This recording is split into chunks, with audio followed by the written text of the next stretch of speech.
नमस्कार दोस्तों, स्वागत है आपका अपने चैनल मिस्टर एसबी क्लासेज में। दोस्तों, आज प्रतिशत के कुछ ऐसे सवाल लेकर आए हैं जो देखने में बिल्कुल एक जैसे हैं, लेकिन तरीका अलग है।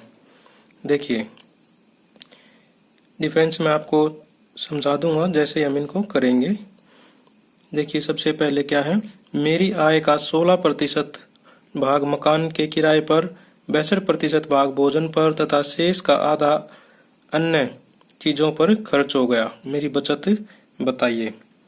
ठीक है, देखिए, इसको करने का आसान तरीका यही है कि कितना प्रतिशत, 16% भाग 16% भाग तो हो गया हमारे मकान पर, और 62% भाग भोजन पर तथा शेष का आधा। अब शेष बच गया कितना, ये 62%, ये 16%, तो कितना परसेंट खर्च हो गया, 78% खर्च हो गया। अब 100% पूरा होता है, 100 में से इसको घटा देंगे तो कितना बच गया, ये हमारे पास 22%।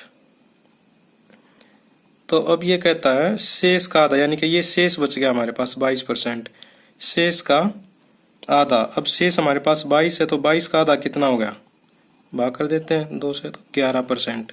तो 11% क्या है, उसकी बचत है। 11% क्या आ गया, आंसर आ गया। ठीक है, एक तो ये सवाल था, और ऐसा ही एक मिलता जुलता लेकिन तरीका उसका अलग है। देखिए, इसमें क्या कहता है, भारतीय 20% सामान खरीदने में खर्च करती है तथा शेष का 15% परिवहन में खर्च करती है। यदि अब उसके पास शेष 1360 रुपये हो तो आरंभ में कितने रुपए थे। ठीक है, तो देखिए, इस सवाल में और इसमें क्या अंतर है। देखिए, इसमें क्या है, हमने जोड़ा था, लेकिन इसमें हम जोड़ेंगे नहीं। इसका तरीका मैं बताता हूं आपको। इसमें क्या लिख रखा है, शेष का। ठीक है, यहाँ भी शेष, यहाँ इसमें 2 खर्चे करते हैं ये।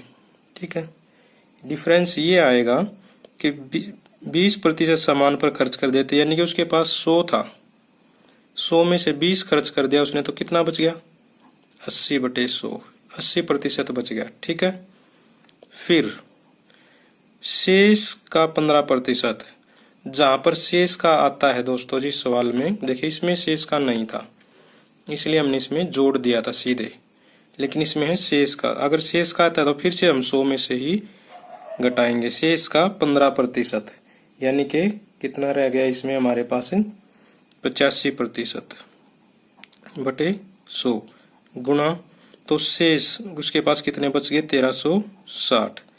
ये रुपए खर्चा भी है और ये इसके पास बचे हुए हैं। हमें क्या निकालना है, ये 100%, ये वाला निकालना है इधर। ठीक है, ये वाला टोटल में निकालना भी, आरंभ में कितने पैसे थे। ठीक है, टोटल 100% होता है, तो हमें इधर से इधर जाना है। ठीक है, हमारे पास इधर नहीं दे रखा भाई, अब इसके पास क्या है क्या नहीं है, इसने बताया इतने खर्च हो गए, ये बचे हुए, अब हमें ये वाला निकालना। अगर हम इधर वापिस जाना है तो हम क्या करेंगे, इस फ्रैक्शन को उल्टा कर देंगे। 80/100 है, तो हम क्या करेंगे, 100/80 गुणा 100/85 गुणा 1360। ठीक है, तो अब हम इसको काट देते हैं। देखिए,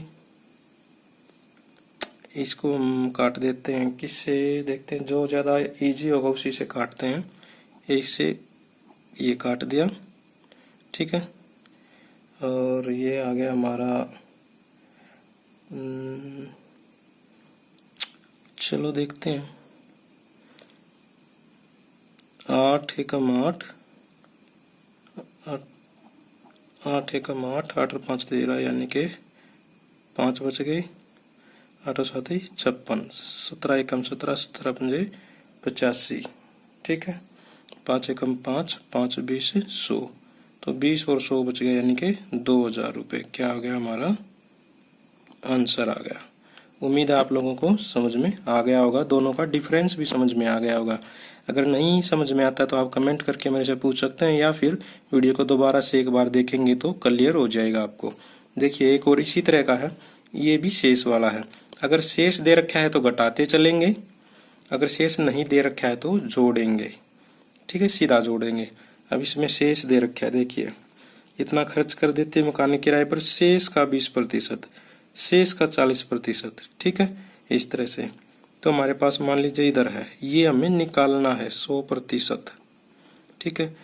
तो 25% इन्होंने क्या किया, मकान पर खर्च किया, यानी कि उसके पास कितना बच गया, 75/100, ठीक है। उसके बाद क्या चलता है, 20% शिक्षा पर, यानी कि 20%, यानी कि 80 बच गया उसके पास, 80। फिर 40% भोजन पर, तो कितना बच गया, 60 बच गया, ठीक है। और जो रुपयों में बचा हुआ है वो कितना है, 9000, ठीक है। यहाँ पर 100 में इसीलिए कर रहा हूँ इनका प्रतिशत खत्म करने के लिए, क्योंकि यहाँ पर क्या है, सीधे पैसे दे रखे, प्रतिशत नहीं है। तो यहाँ भी प्रतिशत मैंने हटा दिया 100 लगाकर, प्रतिशत हटाने के लिए हम बटे में 100 करते हैं, ठीक है। अब ये सेम बात है बिल्कुल, हमें क्या निकालना है, ये निकालना है 100%। इसने खर्च और बचत सारा बता दिया, अब हमें ये निकालना है, यानी कि हमें वापस जाना, वापस जाने के लिए हमें फ्रैक्शन को उल्टा कर देते हैं। देखिए 100/75, 100/80 और 100/60 गुना में 9000, ठीक है। काट देते हैं, 1 0 से 1 0, ये और ये, ठीक है। ये हो गया 6 एकम 6, 6 एकम 6, 6 पंजे 30, 15 एकम 15, 15 पंजे 75, 5 एकम 5, 5 20 100, 4 दूनी 8, 4 25 100, 2 एकम 2, 2 10 100। नीचे से सारे खत्म हो गए। 25 की 10 के साथ गुणा करेंगे 250, और फिर 100 से करेंगे तो ये आ गया हमारा 25 के आगे 3 0, यानी कि 25,000 आंसर।